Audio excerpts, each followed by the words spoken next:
I was lucky to grow up in the business, and I learned everything from my father. I was basically born on a movie set. And then, of course, the heartbreak of then, oh, you want that one, and you flip the box and there's no tape behind it because it's already checked out. Kids, these were heartbreaking things we had to deal with back in the day. Apparently Brad Pitt came in an audition and we did terrible. You win some, you lose some. Welcome. We hope you're having a frightful start to the holiday season. This is the Fright Club podcast, and she is Hope Madden. He's George Wolf. And we're from madwolf.com. We have a special guest today. This is going to be a blast, talking to one horror legend the horror, especially the independent horror community, and talking about some of his best projects, best movies, and he's got a bunch of stories, a brand new book out. Charles Band is our special guest. He's on the way, and we want to say thank you first and foremost to everybody that came out to the Gateway Film Center. We were back live in front of that great crowd last time as we showed a classic movie and talked about claustrophobia in horror. Yeah, we got to show the original Spoorloos, The Vanishing, which is such a great movie. It's a movie that we've talked about on a number of podcasts. We're excited to get to see it in a crowd, get real creeped out by it, because it's very, very creepy, and it's like a slow burn that doesn't feel like a horror movie, and when it turns horror, you're just like, it's like a gut punch. And it was fun to talk about claustrophobia. We had a lot of great feedback. Phantom Dark Dave he mentioned one that makes him feel claustrophobic, and that's the Blair Witch Project, which I find interesting. Blair Witch, which I find interesting because the woods, I think one of the reasons that the woods creep me out as much as they do is because I feel very claustrophobic in the woods. Yeah, not the Blair Witch Project, but Blair Witch. Blair Witch, which yes. does spend more time in the end when things get really crazy inside a building, where the Blair Witch Project does not. There's a very confined segment in that film. Yeah, and I don't think we've talked about Blair Witch much. I think it doesn't have a good reputation. I liked it. Oh, yeah, we both did. Yeah, we liked it a lot. A lot of people don't, and maybe we should dive into that sometime in some category we can come up with. Because, I thought it was pretty solid. But that's an interesting take, though, to be claustrophobic, out in the woods. But I can see Blair Witch because they are in that building at the end. So that's good feedback, and it was nice to get the feedback from everybody there right after the movie because a lot of people had either not seen it or seen the American remake, which we don't love. Because of the way they pull punches at the end. But and also the way, as we mentioned, Jeff Bridges, even though he's a really legendary actor, I just don't love his take on that character. Agreed. Yeah, totally agree. But the original Spoorloos was great to see on the big screen with a crowd, and that's a fantastic lead performance. So thank you for that. We'll be back live at Gateway Film Center in December for a look at Santa Clauses, Frightful Santas. That should be fun. And we're going to show a great movie, too. So more on that coming up. But today, we've got a special guest, legendary. He's been a producer. He's been a director, been a writer, Charles Band, and he has a brand new book out. Welcome. How are you? I'm great. Thank you.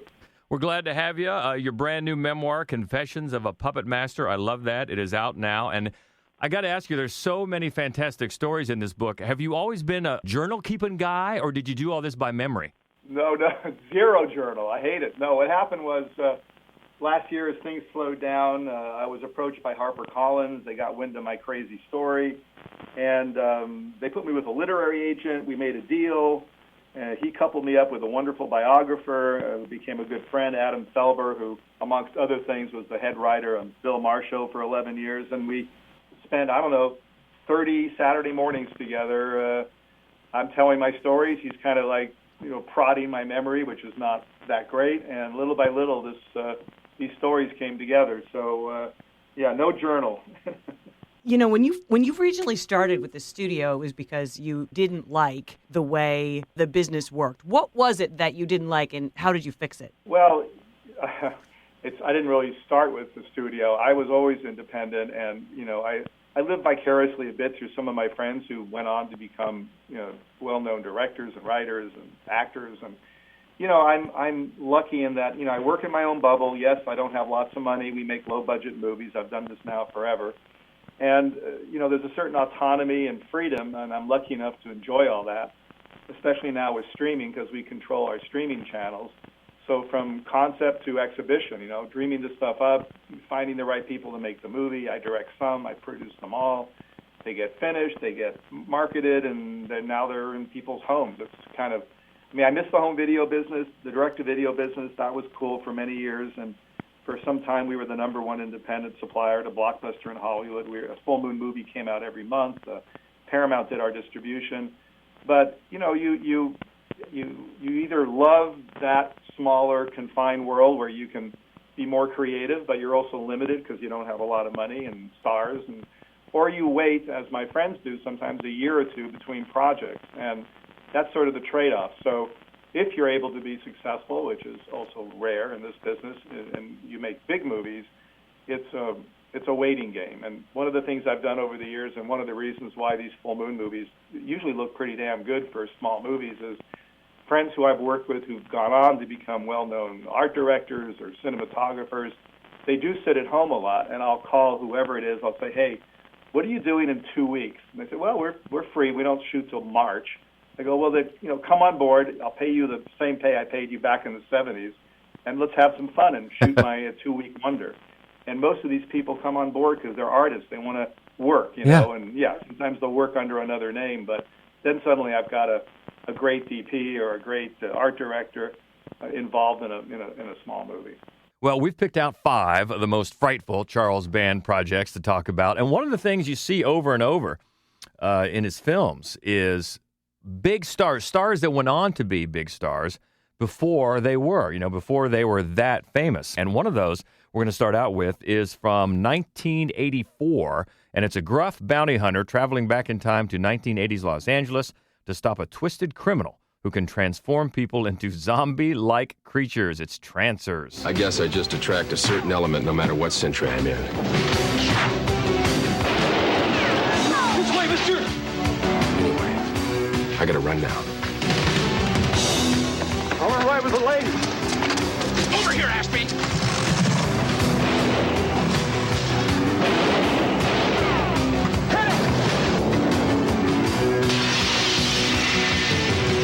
Jack Death is back.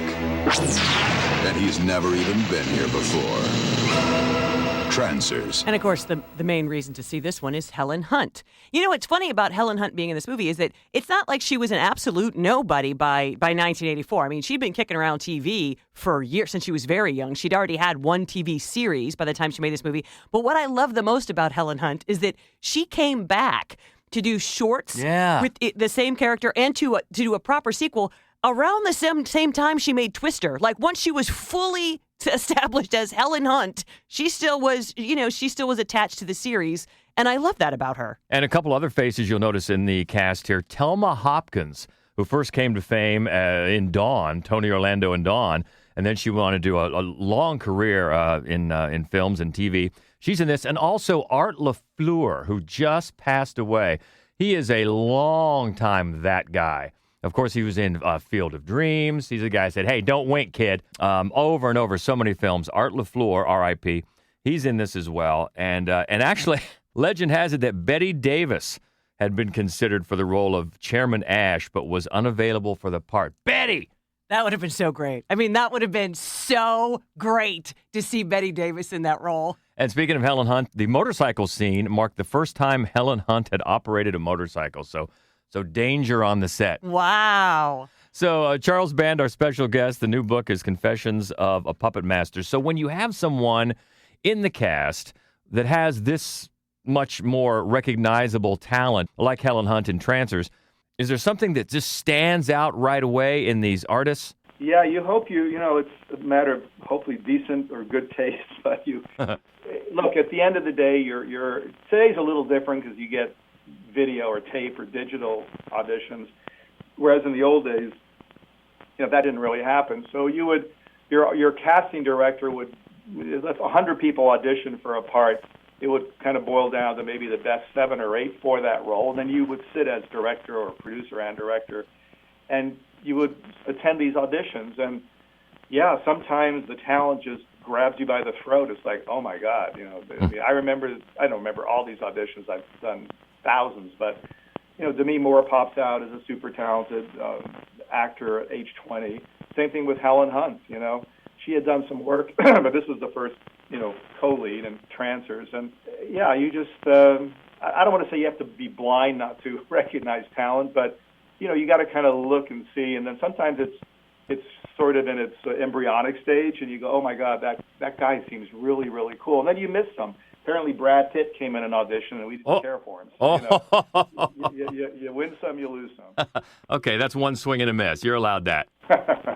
And it's not just Helen Hunt. Demi Moore has been in these early films of Viggo Mortensen, a young Viggo Mortensen as well. And also in this one, from 1986, we see Julia Louis-Dreyfus. It's a wicked troll king in search of a mystical ring that will transform him to human form, invading a San Francisco apartment complex where a powerful witch lives. This is Troll. Once upon a time when the world was filled with wonder, little creatures shared the earth with humans, and magic was a way of life. Once upon a time is now. Empire Pictures presents Troll. The weirdest, the rowdiest, the most mischievous, and the scariest little creature of them all. This actually has a stacked cast. You got Michael Moriarty, Shelley Hack, Sonny Bono. You got Brad Hall, right? Julia Louis-Dreyfus' husband, Brad Hall. I think this is where they met, is it not? I believe they met on the set here. Well, that would make sense. Also, Gary Sandy from one of my favorite shows as a kid, WKRP in Cincinnati. Right. It is. I mean, it's just a who's who of kind of, C talent. But it's a super fun movie. And, of course, the reason that I think now it stands out so much is because the lead, who's played by Atreyu, right, from The Neverending Story, his name is Harry Potter. As is his dad. Yeah, that is so weird to think of it now. And I think early on there was talk of a lawsuit for J.K. Rowling, believed that she copied off their film. But she called it ridiculous, said she was never even aware of this film. So it does appear to be roughly a coincidence. But yeah, that jumps out now as well as this cast. And like a lot of these B-movie creature features, it might have quickly came and went at the theaters. But then when it became available on video cassette, in stores across the country, as well as getting some late night play on TV, it became a cult film. Not to the same degree, I think, as Troll 2. Its unofficial, completely unrelated sequel, which is considered maybe the worst movie ever made. But it's still, Troll is a fun movie, and it's funny in parts, and I think part of that is because it has a really talented cast. Julia Louis-Dreyfus is one of the funniest people on earth, and she's such a great actor. But it's not just her. The movie, it's definitely campy, it's definitely schlocky, it is definitely low budget, but it's got an interesting balance of genuine horror and really funny moments. And it also features a cameo from our special guest today, Charles Band, appearing briefly as part of the young couple seen on TV. And that's number 4 on our list of Charles Band most frightful moments, 1986 Troll. Talking with Charles Band about the new memoir, Confessions of a Puppet Master. And I got to ask you, on all these, just so many great stories, is it true your first babysitter was Marilyn Monroe? How did this happen? It is true. My dad, I was lucky to grow up in the business, and I learned everything from my father. I was basically born on a movie set. And he was, back in the day, 49, 50, he was assistant director and worked for John Huston, the famous director. And they did a movie together called The Asphalt Jungle, where they discovered Marilyn Monroe. And like most of these actors, she was broke, and she became friendly with my mom and dad, and that lasted many, many years. But as the story goes, in those early days, she actually babysat a couple times for me, I guess. And it's a hell of a regret, because I can only imagine her holding me and doing whatever you do to a little kid. I was frickin' 4 months old. One of the things I was thinking about and looking over your list of films, when you think back to like the VHS days and wandering through the aisles there, what you don't remember are like, the Oscar-winning classics. What you do remember is Subspecies, Reanimator, you know what I mean? Puppet Master, Rawhead Rex. Did you have a sense, as the industry kept changing, did you have a sense of what it was you were going to accomplish? I did.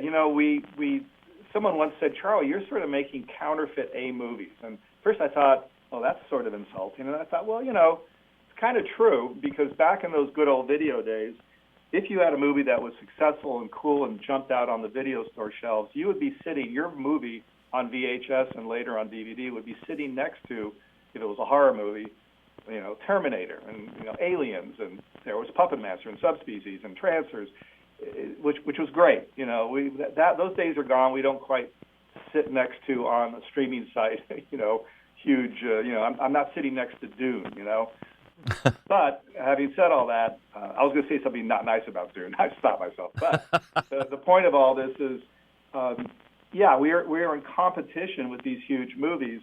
So you really need to create a title and a piece of art that feels like, oh my God, Puppet Master. I must have missed that in the theaters. I got to rent this movie. It looks so cool. That's sort of the formula, and we pulled that off, many times. Sometimes not, but we sort of, that was the model, and it worked, and it was great for many, many years. All right, well, that gives us a perfect chance to get back to the list. A couple that you mentioned there. We'll start with number 3 from 1986. An ancient creature called Rawhead is awakened from its slumber near an Irish village and goes on a rampage, killing anyone in sight. It's Rawhead Rex. What I saw wasn't human. Oh, my God.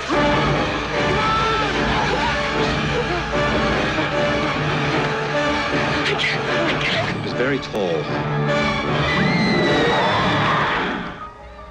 What's more, it saw me. This thing.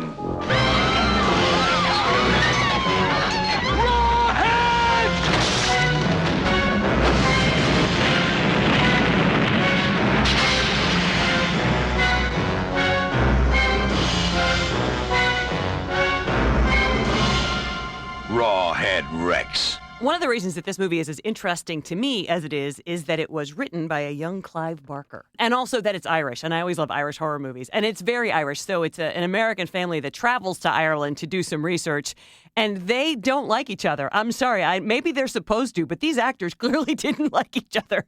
But I think the thing that makes it stand out for, the memory of it is definitely that video cover where you can see Heinrich von Schellendorf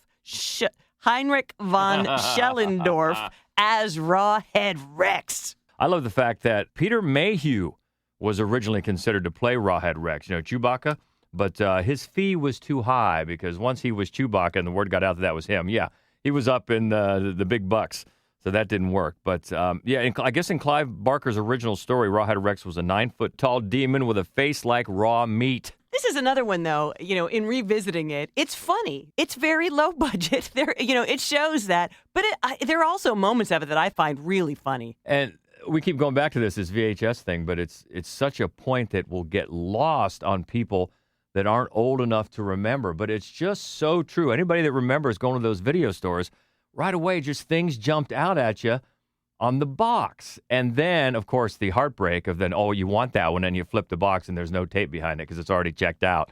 Kids, these were heartbreaking things we had to deal with back in the day. But from a marketing standpoint, just think about that. That's something that now has been totally removed. It's sort of like album covers and the backs of album covers or lyrics or whatever that was inside. Those things are totally gone. Which is a shame when you think about, who doesn't remember the Puppet Master VHS box cover? Good point. And that takes us up to number 2. Made its way into the title of Charles Band's new book. Psychics find themselves plotted against by a former colleague who committed suicide after discovering animated murderous puppets from 1989, Puppet Master. They have given life to a deadly power. We're all in danger. And now a box of little toys I think someone's in the room, Frank. has become a gang of little terrors.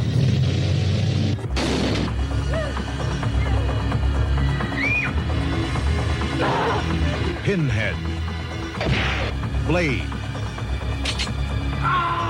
Ms. Leach, Jester, and Tunneler.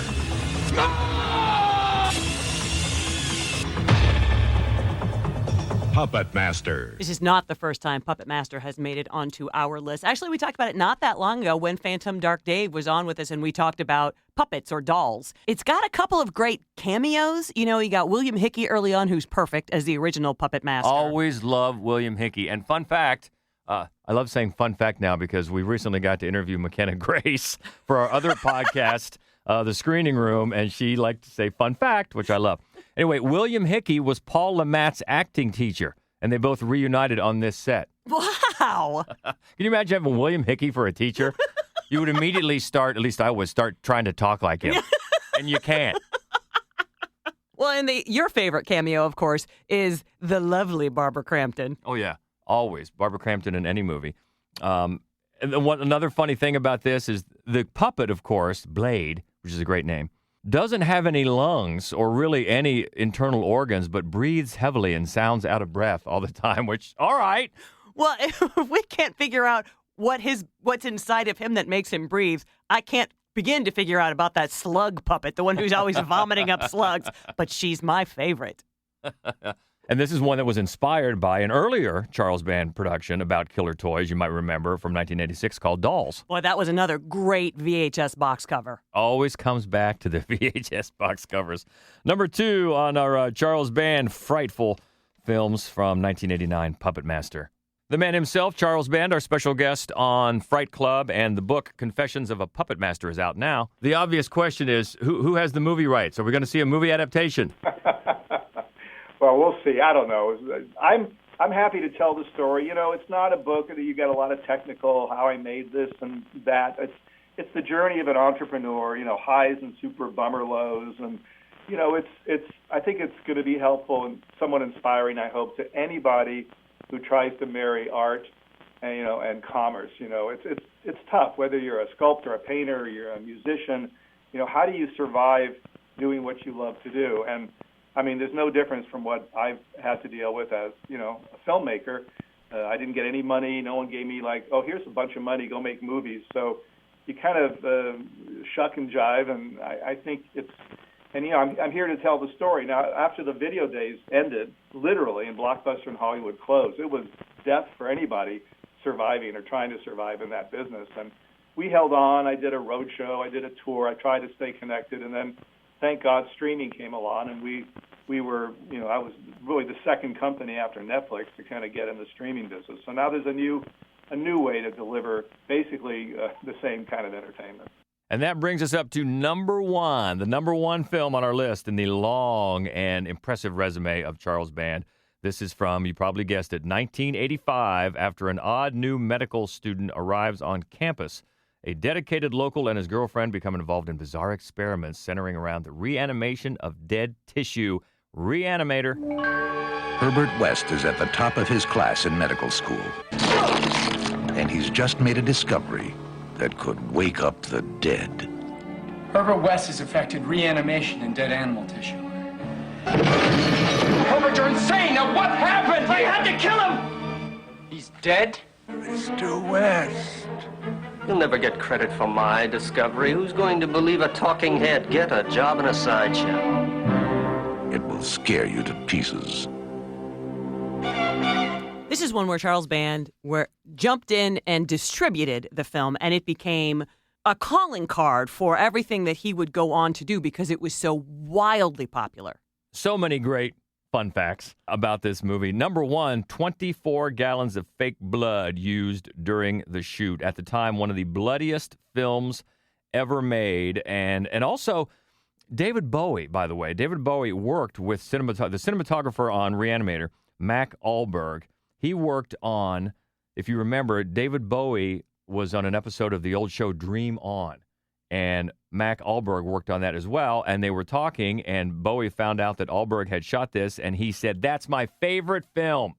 That's amazing. Another reason to love David Bowie. It's a lot of people's favorite film. I mean, it's super fun. It's so weird. It's so wrong-headed. We've talked about it dozens and dozens of times. And, of course, I think, there are so many great things to point to. Moments, a young Barbara Crampton, who's great in it. But Jeffrey Combs, he just owns every second he is on screen. Yeah, and speaking of Barbara Crampton, apparently she told Entertainment Weekly in a interview years ago that she actually came in for the second round of auditions for the role because there's another girl that had won the part on the first round of auditions, but had to turn it down because her mother read the script and said, "No, you're not doing that." And we all were better for it. And this is, of course, directed by Stuart Gordon. And originally it's loosely based on an H.P. Lovecraft story. But as the production went on, it really, the final film now has little in common with the story. It was intended to be a parody of Frankenstein, but they just got rolling with their own vibe and went with it. It's a vibe that's really unlike any other. And it has, it spawned a lot of sequels. All of them are pretty decent. None of them are too bad. And then, of course, Jeffrey Combs and Barbara Crampton came back and did From Beyond, which Charles Band also distributed. And it's a classic for so many reasons. Number 1 on our Charles Band Frightful Films list for Fright Club, 1985's Reanimator. Just an amazing slate of movies, an amazing run, in low-budget independent film. And George and I actually are becoming low-budget independent filmmakers ourselves for our very first movie. What advice would you give us? Run for the hills. No, there's no advice. Just, stick with it. The book is the advice. You just... You're passionate. Look, how bad can it be? If you fail, if you lose the money, if it doesn't work, all right. You move on. It's not a death sentence. I started my life kind of with some really bad bummer health issues and near deaths and hospitals in third world countries. And once you go through that, if you got that entrepreneurial spirit, you go, well, no matter what, it can't be as bad as that, Right. And I'm going to take away your base advice, which is shuck and jive. Yes, that's my quote. And speaking of shucking and jiving, a thing I decided to do a few days ago, and for anyone listening, if you go to fullmoondirect.com, which is our site, I wanted to give the book away for free, and HarperCollins thought that was a terrible idea. Mm-hmm. So I did a workaround. So if you go to the site, just buy the book anywhere on Amazon and send a little proof of purchase, we'll give you a full 1-year subscription to our streaming site for free. Wow. And that's like a $70 value for no dough. You can watch 1,000 crazy movies. You can watch a movie for 3 years every night. That is awesome. Confessions of a Puppet Master, the brand new book out now, Charles Band, movie legend. Thank you for your time and best of luck on the book. And good luck on your movie. Thank you. Thank you. Okay, well, this episode is going to be hard to top, but we're going to try. We're going to be back at Gateway Film Center in Columbus, Ohio for the next edition of Fright Club Live. That is going to be on Wednesday, December 8th. We're going to talk about frightful Santa Clauses in horror, and we're going to show, well, tell them what we're going to show. We have the 35-millimeter print of Rare Exports. That is going to be a lot of fun. And there's more frightful Santas than you might imagine. Santa, not always a good guy. No, and you know what? A lot of them are really quite good movies. Not all of them are. Some of them are movies George would not sit through a second time. However... Well, that's going to be next month. But in the meantime, let us know about this month. And boy, Charles Band, so many great stories. And we only could get to a few of them today. But by all means, check out the book, Confessions of a Puppet Master, and let us know what you thought. You can always keep the conversation going. You can find us easily on Twitter. We're at Fright Club Pod. Also on Facebook and Instagram, you can find us at Mad Wolf Columbus, and the main website where you can find all of our written movie reviews of all the new releases, regardless of genre. And our other podcast that we mentioned called The Screening Room, you can find that easily on our main website, which is madwolf.com. So we hope to hear from you. In the meantime, have a great holiday season, and she is Hope Madden. He's George Wolf. Thanks again to our special guest, Charles Band, and this is the Fright Club Podcast. Hello, darling. This is Elvira, Mistress of the Dark. And stay frightful, my friends.